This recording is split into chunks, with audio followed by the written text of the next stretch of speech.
আসসালামাইকুম ভিউয়ার্স, কেমন আছেন সবাই? আশা করছি সবাই ভালো আছেন এবং সুস্থ আছেন।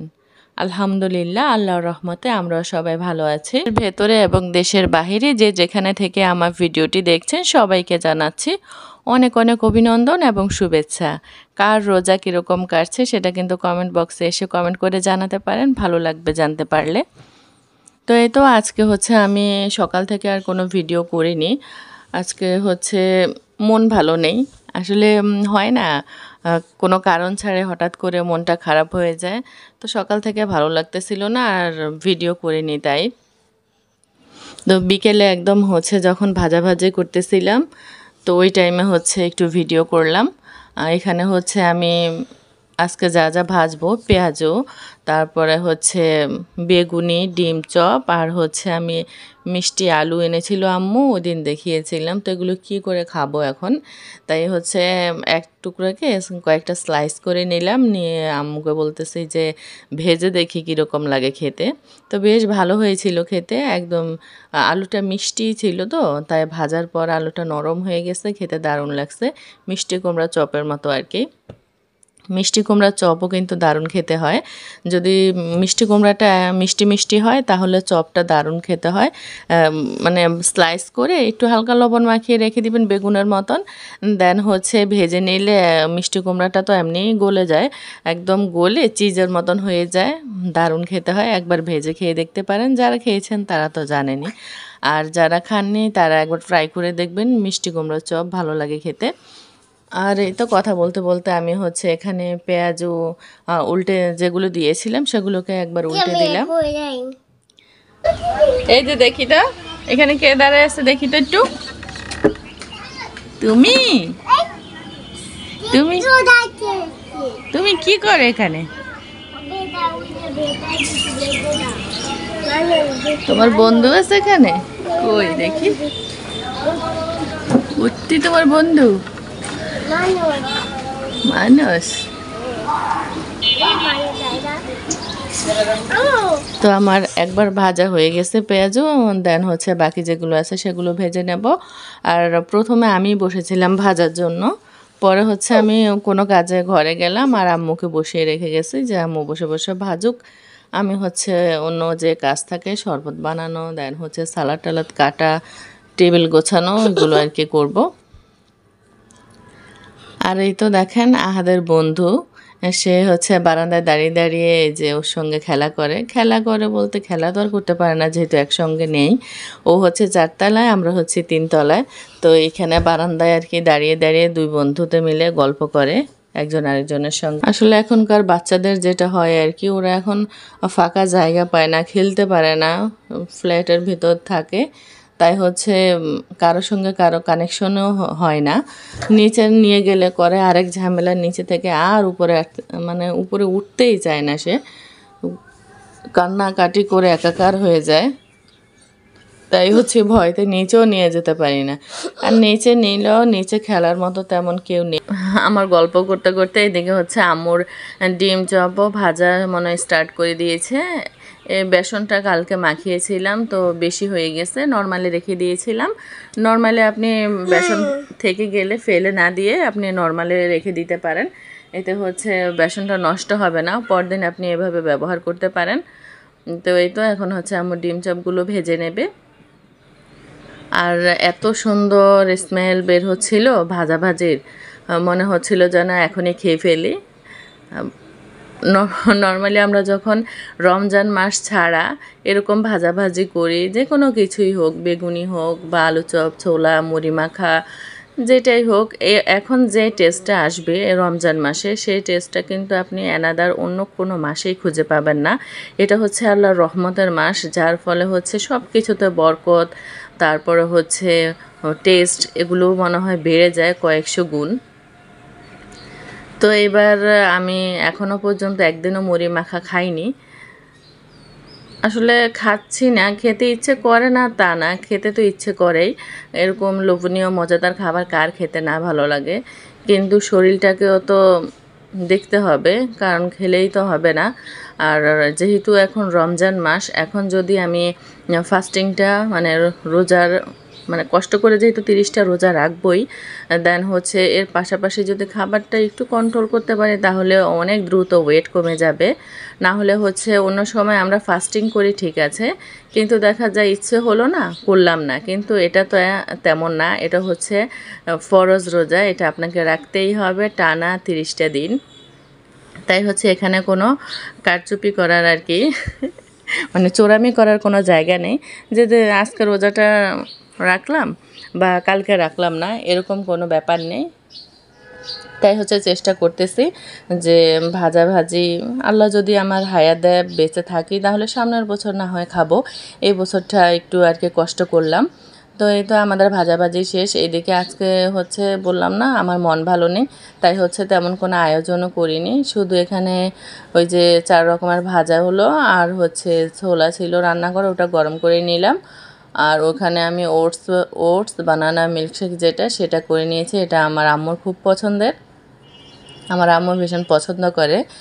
তো এখানে হচ্ছে আজকে আম্মুও ভাজাভাজি খাবে না, এই 4-5 দিন ভাজাভুজি খেয়ে আম্মুর হচ্ছে বলতেছে বুক গলা জ্বলতেছে। তো কালকে ভাত রান্না করেছিলাম, অল্প একটু ভাতই রয়েছে, বেশি না।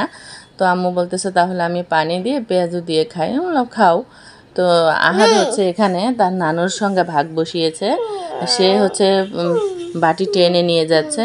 ও সারাদিন কিচ্ছু খায়নি, সকালবেলা হচ্ছে একটু নুডলস খেয়েছিল, ওই খাবারের উপরে সন্ধ্যা হয়ে গেছে, তাকে আমি কিচ্ছু খাওয়াতে পারিনি। তো এখন তার নানু আর সে হচ্ছে শেয়ারে খাচ্ছে, কখনো সে খাচ্ছে কখনো চটকাচ্ছে, মানে দুষ্টুমি যে কত প্রকার আর কি কি সেটা ওর থেকে আর কি শিখতে হবে। একা একা থাকে, ওই খেলা টেলা কম করে আর দুষ্টুমি বেশি করে, যা পায় তা ফেলে দেয় ঢেলে দেয়, এগুলি করে। সন্ধ্যার পরে আর কি, সন্ধ্যার পরে না, ইফতারের আগেই ওই যে ওর পেছনে দেখতে পাচ্ছেন কিনা জানি না, হয়তো সাদা দেখে বোঝা যাচ্ছে না, আমার যে সোডাটা যেটা আমি খাই বেকিং সোডা, সেটা ডিব্বা ধরে অর্ধেক ডিব্বা ঢেলে দিছে টেবিলের উপরে। সবাই খাওয়া দাওয়া করতেছে, আমিও বাকি নেই, আমিও হচ্ছে খাচ্ছি। আমি প্রথমে খেয়ে নিলাম সোডা পানি, এখন খাবো হচ্ছে বসে বসে শশা। এটা কারে দেখা যাচ্ছে এখানে? আদার দেখা যায়? তুমি আদার?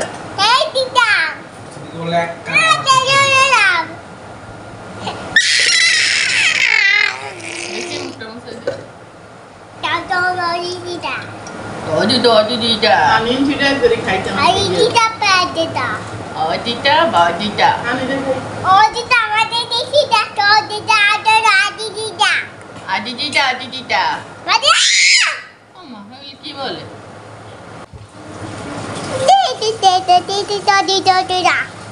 ওইদিকে তাকাতে হয়, এইদিকে, এই যে এবার ঠিক আছে, এই যে এদিকে তাকাতে, ক্যামেরার দিকে তাকাও।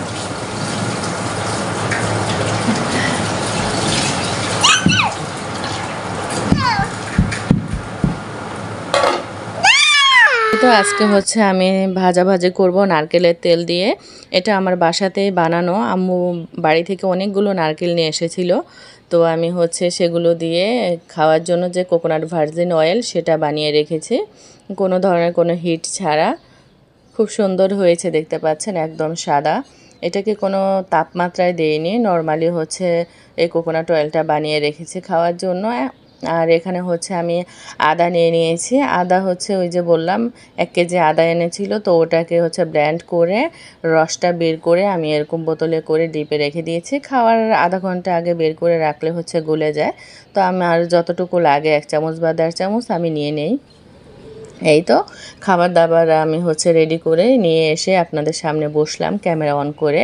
ওই যে বললাম যে 2টা মাছ ভাজি করব, এইগুলি কি মাছ জানে, চাপিলা নাকি জানি না, ওই যে ভাইয়া এনেছিল, তো ওই মাছ আর কি দেখলাম কয়েকটা রয়ে গেছে, তাই ভাবলাম খেয়ে নেই ভেজে। এগুলো যেহেতু কাঁটাওয়ালা মাছ, প্রচুর কাটা হয় ইলিশ মাছের মতো, তাই হচ্ছে আমি আর রান্না করলাম না, একটু হচ্ছে নারকেলের তেল দিয়ে আর কি ভেজে নিলাম। যদিও স্যার বলেছে কোনো ধরনের কোনো ভাজাভাজি খেতে না, কিন্তু এটা এত কাঁটাওয়ালা, এটা রান্না করে কি করে খাবো, তাই হচ্ছে একটু ভেজেই নিলাম। আর এই তো অ্যাজ ইউজুয়াল আমার যেটা হয়, ডিম পোস্ট করতে গিয়ে ডিমটাকে যত চেষ্টা করি নরম রাখবো তত হচ্ছে আমি শক্ত করে ফেলি। আসলে শক্ত হওয়ার কারণ আছে। নরম রাখতে গেলে হচ্ছে ডিমের যে সাদা অংশটা ওটা কীরকম যেন বিজলা বিজলা হয়ে থাকে, দেখতে আমার কেমন জানি লাগে, ভালো লাগে না। তাই হচ্ছে আমি করি কি, ডিমটা যখন এক সাইড হয়ে যায় তখন অন্য সাইড, অপর সাইড হচ্ছে উল্টে দেই। তো উল্টে দিতে গেলে হচ্ছে ডিমের কুসুম ফেটে ফুটে এরকম একাকার অবস্থা হয়ে যায়। তো যাই হোক, নরম তো আছে, শক্ত তো হয়ে যায়নি একদম। সাদা অংশটা আর কি একটু শক্ত করতে যাই, ওই গিয়ে আর কি এরকম অবস্থা হয়। তো এখন আমি হচ্ছে প্রথমে ডিম খেয়ে নিলাম, তারপর হচ্ছে সবজি দিয়ে ডিম দিয়ে অ্যাড করে আর কি খেয়ে দেখলাম কেমন লাগে। ভালোই লাগতেছে খেতে। আর ওই যে শুকনো মরিচ ছিল, ভাজার সময় শুকনো মরিচ দিলাম, সেগুলো হচ্ছে একটু কামড় দিয়ে দিয়ে খাচ্ছি।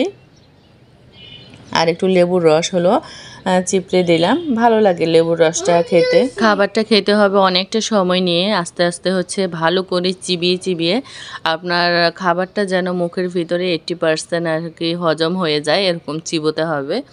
তো তার জন্য হচ্ছে বেশ অনেকটাই সময় লাগে খাবারটা কমপ্লিট করতে।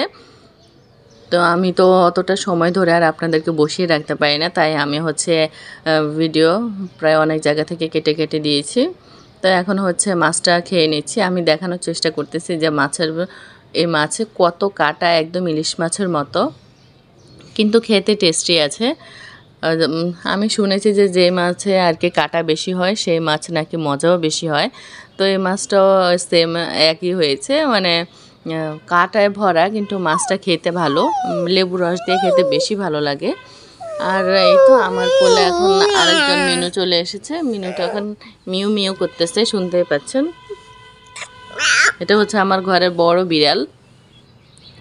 আর এখন খাচ্ছি হলো শাক রান্না করেছিলাম, এটা হচ্ছে পুঁই শাক। আজকে আম্মু 1 আঁটি পুঁই শাক এনেছিল, তো সেটাকে আমি হচ্ছে মাছ ভেঙে একটু শুকনো শুকনো না আবার ঝোল ঝোলও না এরকম রান্না করেছি আর কি। তো খাওয়া দাওয়া সব শেষ করে এখন চলে এসেছি হলো দই বানাতে। কিছুদিন হলো আর কি দই খেতে ইচ্ছে করতেছিল, তো ভাবলাম যে টক দই বসাবো। আবার ভাবলাম যে স্যার বলেছে যে প্রথম দিকে যেন দই না খায়, তো ভাবলাম আমি যেহেতু খাবোই না তাহলে মিষ্টি দইটাই বসাই, তাহলে ভাই আর আম্মু খাবে। তো আমি এখানে টক দই নিয়েছি, নিয়ে হলো টক দইয়ের সঙ্গে কিন্তু অনেক পানি থাকে, পানিটা ঝরানোর জন্য ছাঁকনিতে রেখে দিয়েছি। আর দুধটাকে বেশ ভালো করে জাল দিয়ে দেন হচ্ছে দুধের সঙ্গে দুধ জাল করার সময় আর কি আমি যতটুকু পরিমাণ চিনি লাগে সেই চিনিটা দিয়ে দিয়েছি। আর 1 কৌটো কনডেন্স মিল্ক এনেছিলাম, সেটা দিয়ে দিয়েছি। কনডেন্স মিল্কটা আমার ঘরেই ছিল, আসলে আমি কোনো প্ল্যানিং করিনি যে দই বসাবো, হঠাৎ মনে হলো যে একটু দই বসানোর দরকার। টক দই খেলে পেট ঠান্ডা হয়, দেন হচ্ছে অনেক ভালো, মানে বুক জ্বালা পোড়া কমে যায়। যেহেতু ইফতার সময় আম্মু ভাই ভাজা পোড়া খায়, টক দইটা খেলে বুকে জ্বালা পোড়াও কমবে, তাই হচ্ছে সেই ভেবে বসাবো। পরে আবার ভাবলাম যে টক দই ঘরে আছে অলরেডি, আনা হয়েছিল বাজার থেকে, তাহলে একটু মিষ্টি দই বসাই, লাচ্ছি খাওয়া যাবে আর কি। যেহেতু গরম পড়েছে, ঠান্ডা ঠান্ডা লাচ্ছি খাওয়া যাবে, আর মিষ্টি দই দিয়ে লাচ্ছি খেতে ভালো লাগে। তো যেইভাবে সেই কাজ। এখন হচ্ছে আমি দই বলতেছি দুধটাকে, দেখেন আমি কনডেন্স মিল্ক দেওয়াতে কিন্তু দুধটা অনেকটা ঘন হয়ে গেছে। এখন আমি হচ্ছে যে বীজটা রেখেছি দইয়ের, পানি ঝরিয়ে সেটাকে ভালো করে ফেটিয়ে নিচ্ছি। ফেটিয়ে এখন হচ্ছে আমি দুধের সঙ্গে দিয়ে দিব। দিয়ে আপনাকে দেখতে হবে যে দুধের টেম্পারেচারটা কীরকম আছে। আর টেম্পারেচারটা যদি ঠিকঠাক থাকে তাহলে আপনার দই বসে যাবে, আর দইয়ের বীজটা ভালো হতে হবে, না হলে হচ্ছে দই বসতে চায় না। আমি এর আগে অনেকবার দই বসিয়েছি, খুব সুন্দর হয়েছে, একদম বাজারের মতন। কেউ বুঝতেই পারেনি যে ওটা বাজারের দই নাকি ঘরে বসানো দই, এরকমও হয়েছে। এর পরপর হয়েছে কি, আমি আরও 1 বার না 2 বার দই বসিয়েছিলাম এই কিছুদিন আগেই, কিন্তু কেন যেন বসতেছিল না, কিছু তো একটা সমস্যা হচ্ছিল, কী সমস্যা সেটা আমি ধরতে পারতেছিলাম না। তো আজকে হলো বুকে সাহস নিয়ে ভাবলাম যে না, আজকে আবার ট্রাই করে দেখি কি রকম হয়। তো যাই হোক, এখন হচ্ছে সব প্রস্তুতি নিয়ে, মানে যুদ্ধ জয় করার মতন অবস্থা। তো এখন হচ্ছে সব ওই যে দই বীজ রেখেছি সেটা অ্যাড করে দিলাম দুধের সঙ্গে, দিয়ে আঙুল দিয়ে দেখলাম আঙুলটা আর কি 10 সেকেন্ড ধরে রাখা যায় কি না দুধের মধ্যে। যদি আপনি আঙুলটা 10 সেকেন্ডের মতো ধরে রাখতে পারেন তাহলে বুঝবেন দুধের টেম্পারেচার একদম পারফেক্ট। এবার হচ্ছে আমি যে বাটি রেখেছি সে বাটিতে ঢেলে দেব বিসমিল্লাহ বলে। জানি না রেজাল্ট কি আসে, রেজাল্ট তো দেখা যাবে পরের দিন, যেহেতু 8-10 ঘন্টা হচ্ছে দইটা সেট হতে লাগবে, তাই হচ্ছে আজকের ভিডিওতে আপনাদেরকে দেখাতে পারবো না দই সেট হয়েছে কিনা, পরের ভিডিওতে দেখাবো দইটাকে বসেছে কিনা। যদি বসে তাহলে তো আলহামদুলিল্লাহ, আর যদি না বসে তাহলে আর তো কিছু বলার নেই। তখন হচ্ছে দইটাকে মানে এই যে দুধটা থাকবে সেটাকে কি করব সেটা ভাবতে হবে আমার। তো আগে এত নেগেটিভ না ভাবি, পজিটিভ ভাবি, ইনশাল্লাহ যুদ্ধ জয় করতে পারবো, ইনশাল্লাহ দইটা বসবে এই আশায় আছি। তো আমি একটা পলিথিন বেঁধে নিচ্ছি, কারণ হচ্ছে যে কাঁথায় মুড়িয়ে রাখবো সে কাঁথাটা বেশ মোটা, তো যদি দুধ কোনোভাবে কাঁথায় পড়ে তাহলে হচ্ছে কাঁথাটা নষ্ট হয়ে যাবে। তো এই জন্য আর কি সেফটি হিসেবে পলিথিনটা বেঁধে নিয়েছি। এবার হচ্ছে আমি কাঁথার মাঝখানে বসিয়ে দেন হচ্ছে কাঁথাটাকে ভালো করে মুড়িয়ে একটা যেখানে হচ্ছে হাওয়া বাতাস কম লাগে এরকম একটা প্লেসে বাটিটা রেখে দিই। আর আজকের মতো ভিডিওটা আমি এখানে শেষ করব। তো সবাই দোয়া করবেন যেন আমার দইটা ভালোভাবে বসে যায়, কারণ অনেক কষ্ট করে অনেকটা সময় নিয়ে বসে বসে দুধটা জাল করেছি, সারাদিন রোজা থাকার পরেও মানে বুক ভরা সাহস নিয়ে এসেছি আবার দই বানাতে। সবাই ভালো থাকবেন, সুস্থ থাকবেন, আল্লাহ হাফেজ।